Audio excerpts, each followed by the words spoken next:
Hi, I'm Simon Rushton and this is Taxi Chronicles podcast. On this podcast, we spontaneously interview unsuspecting passengers with their permission, allowing them to share their intimate life stories and concerns. As our slogan states, real riders, real stories. Some riders prefer to be anonymous, while others ask me to tell their story later on. Either way, there are all genuine 5 to 10 minutes stories, so sit back and enjoy this episode. Under your chin. Morning. Yes, another rider, another day. Today we have a guy, I didn't catch his name yet, but I'm sure he's going to introduce himself, or unless he's going to do it anonymously. His job is a terrorism underwriter. So that intrigued me, considering I'm ex-military and I've done like anti-terrorism work as well, amongst other things. So, but the ride's not too long, so he's going to tell us about how he got into the industry and what motivates him and what a typical day is like. Thank you. Okay, I'm Kofi.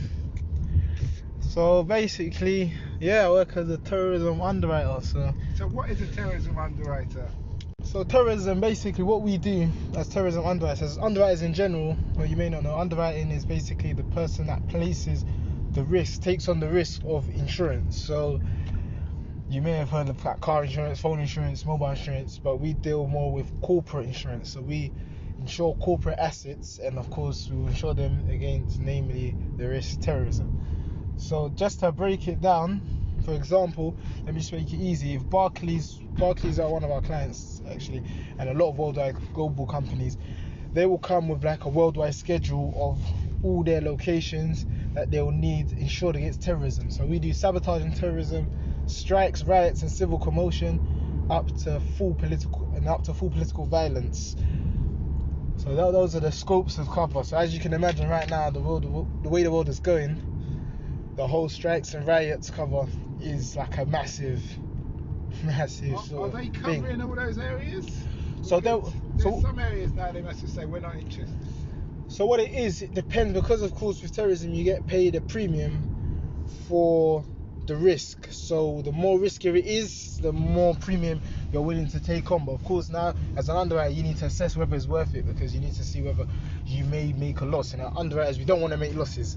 But of course, if a loss is made, it reflects badly on you, but you want to be able to play claims out good, because the claims is at the forefront of the business. How's that calculated? Is it calculated across all the boards for the client, for the clients to say, well, we'd make a loss on every client, or we'd make a loss on 20% of the clients, so that's not that bad because we are an insurance company anyway. Yeah, so what it is, it's every risk is, especially the big ones, looked at individually. So for example, Barclays, they may bring a whole schedule, and then we'll look at all the locations and we'll rate the locations based on there's like a basing rate, which we'll use like a multiplier, sort of times it against how much coverage they want. So they may want like up to $500 million in coverage, and of course we can cover that, but we'd look at certain different locations, such as that, for example, anywhere in the Middle East, we might look at a bit.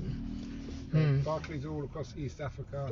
Yeah. So any places where they've had terrorism issues before. Yeah, literally we'll look at more closely. So we'll either get on intelligence calls, speak to people on the ground there, or we may just decide not exclude that area completely because it's too hot. For example, at the US after elections, there's a lot of tension in that country, of it spilling over, and a lot of strikes and riots and vandalism happening. Oh, what, in America? Yeah, definitely, so especially now. So you're saying you're not insuring Americans? Yeah, I'm saying it's a calculated risk right now, America, especially because of everything that's going on. Because and everybody's got guns. Literally, it's a. Speaking to intelligence last week, they said that they don't really see, there's not a heightened risk of a full-on insurgency, but they do see a lot of groups. Political assassinations are predicted. A lot of what of Biden? Like of governors in general being held hostage. There's going to be there's a lot of tension in the area, a lot of property damage from rioters and protesters. So of course that would come under our scope if it's deemed as terrorism. by the state. Do you insure shipping companies? We do shipping companies. We insure. So I used to work on assets. ships for 5 years. Okay. And my job was maritime security, to stop the pirates. Excuse me if you're Somali, any Somalians listening, because they don't like to be referred to as pirates. And I understand why they say that, and they're right in many respects. But so obviously it was going from, let's say, from where the Suez Canal across all the way down to Sri Lanka, going on to the Far East.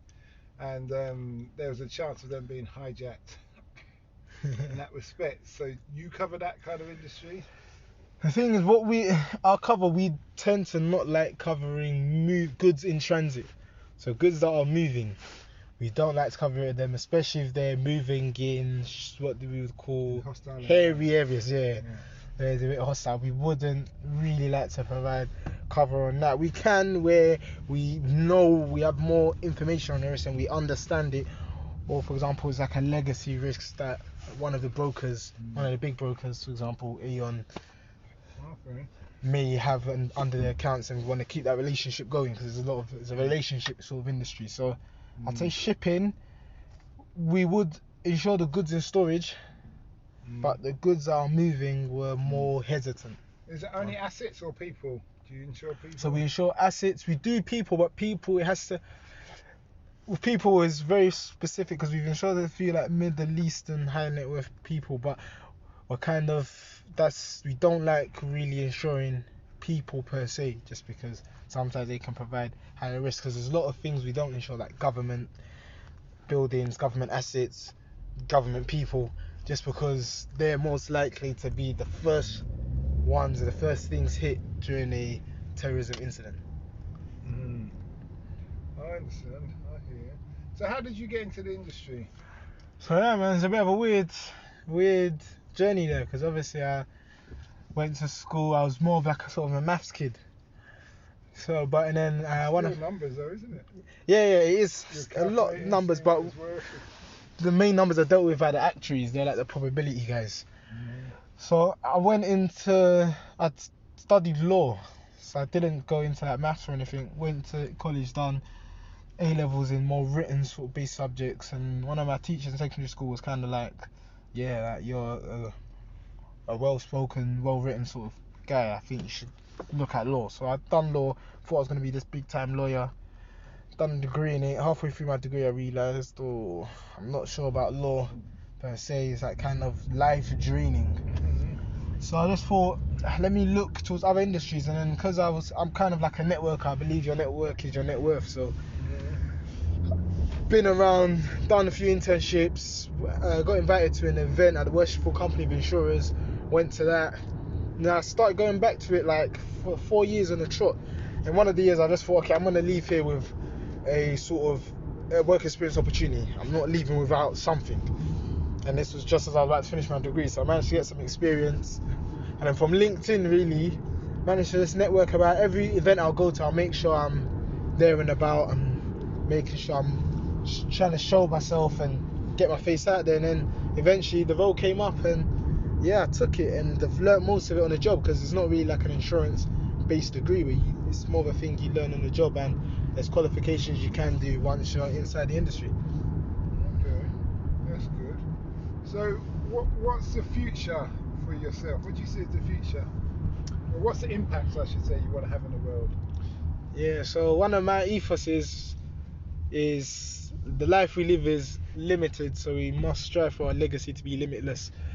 So I see it as in the life we live is limited, so we must strive for our legacy to be limitless. That's good. And that's something I live by. So I just thought I want to make an impact to this world, and I feel obviously working under a corporation, ultimately you're gonna account towards the corporation's impact to the world and not your own. So I do want to eventually venture off into my own. I'm a big sort of Pan-Africanist, so I believe that the diaspora should go back and build up our continent, because it's one of the strong, resourceful continents in the world. So I really want to go back home, and I'm from Ghana myself, so I want to go back home and make a difference there as well. So that's the goal. And of course, with insurance right now, we've got a big whole African project as well, so it all makes sense and it's all interlinking. If there's a way I can bring that sort of business savviness to my home country, I'd be, over the moon. That's good. Well, I do another podcast about investing. I called Africa Investor Stories, all about people who've invested in Africa from around the world, and they share their experiences. So you may want to check that out and listen to some of the episodes, most definitely, stuff and things like that. But apart from that, thanks a lot Thank you for that episode. Thank you.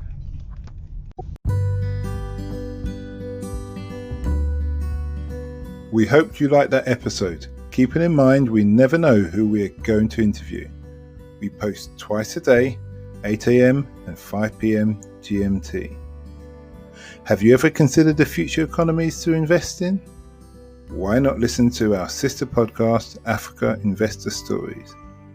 Considering Africa has the fastest growing economies and population on Earth and has done for many years, it holds 30% of the world's known natural resources. We publish twice a week, Tuesday with a guest investor and Fridays talking about investment, politics and history, providing a clear understanding for any potential investor.